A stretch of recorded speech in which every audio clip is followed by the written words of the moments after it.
ছোটন ভাই, মেয়েদের সঙ্গে আপনার কথা হয় নিশ্চয়ই মাঝে মধ্যে? না, ওরা তো এখন ব্যস্ত, এই মুহূর্তে তো আর কোনো কারোর সাথে কথা মানে এখন তারা মেইন ফোকাস তো আসলে তারা গেমের দিকে, তারা তো এরপর যাওয়ার আগে নিশ্চয়ই কথা হয়েছে অনেকের সাথেই। যাওয়ার আগে আপনার অনেকের সাথে ভবনে দেখা হয়েছে, তারা তাদেরকে উইশ করেছি যে তোমাদের বেস্ট ফুটবলটাই খেলবে। আচ্ছা, আমি যদি বলি দলের যারা কি প্লেয়ার আছে, আফিদা, ঋতুপর্ণা সহ যারা, মনিকা, মারিয়া যারা আছে, তারা তো একদম মানে তাদের খেলার ধরন আপনার একদম মুখস্থ। কি মনে হচ্ছে না, এখানে আপনি যদি দেখেন যে আপনার শামসুন নাহার জুনিয়র যে লিগে অনেক গোল পেয়েছে, তারপরে আপনার শামসুন নাহার সিনিয়র, শিউলি আজিম, রূপনা চাকমা, মারিয়া, মনিকা, তোরা, এরা তো আপনার হিউজ ইন্টারন্যাশনাল ম্যাচ খেলেছে। আমি মনে করি এখন তারা পুরোপুরিভাবে পরিণত। তারা, আমি মনে করি যে ইন্টারন্যাশনাল ম্যাচের দিকে তাদের আত্মবিশ্বাসের দিকে তারা পিছিয়ে নেই। শুধু এইটাই করতে হবে যে আমরা কার সাথে খেলতেছি এটা আপনি ভাবার।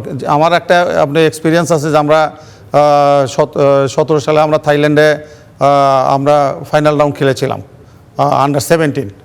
সেখানে আপনার নর্থ কোরিয়ার সাথে আমাদের ফার্স্ট ম্যাচ ছিল। তো আমরা তো 8টা টিম একসাথে ওই খাওয়ার টেবিলে খাচ্ছিলাম।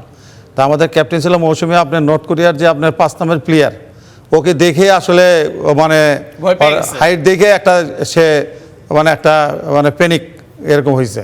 তা আমি মনে করি যে এটাই হলো যে কার সাথে আমি খেলতেছি এটা বড় ব্যাপার না, যে আর এখন আপনি হিউজ আপনার তোরা যদি বলেন, তোরার অস্ট্রেলিয়ার সাথে আপনি গোল, অস্ট্রেলিয়ার সাথে গোল আছে, আন্ডার 16 অস্ট্রেলিয়ার সাথে তোরার গোল আছে।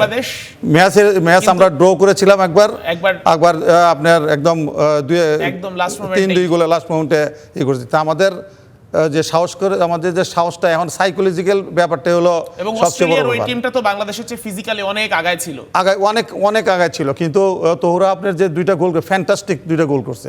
আর তোরা তো এখন আপনার আন্তর্জাতিক তার অনেক খেলা হয়ে গেছে, এবং আপনার এই শামসুন্নাহার জুনিয়র, ঋতুপর্ণা আছে, এরা অনেক দিন আপনার যদি দেখেন যে মায়ানমারে আপনার 18 সালে আমরা যেটা আন্ডার 17 কোয়ালিফাই করলাম, ওইখানে কিন্তু আমরা চায়নার সাথে খেলছি। ওখানে কিন্তু ঋতুপর্ণা, এরা শামসুনের প্রত্যেকটা প্লেয়ারই আপনার খেলার এক্সপিরিয়েন্স আছে। তা আমি মনে করি যে এখানে ভয় পাওয়ার বা কার সাথে খেলতেছি এটা কোনো বড় ব্যাপার না। আমাদের সর্বশক্তি দিয়ে খেলবো, আমাদের বেস্টটাই খেলবো।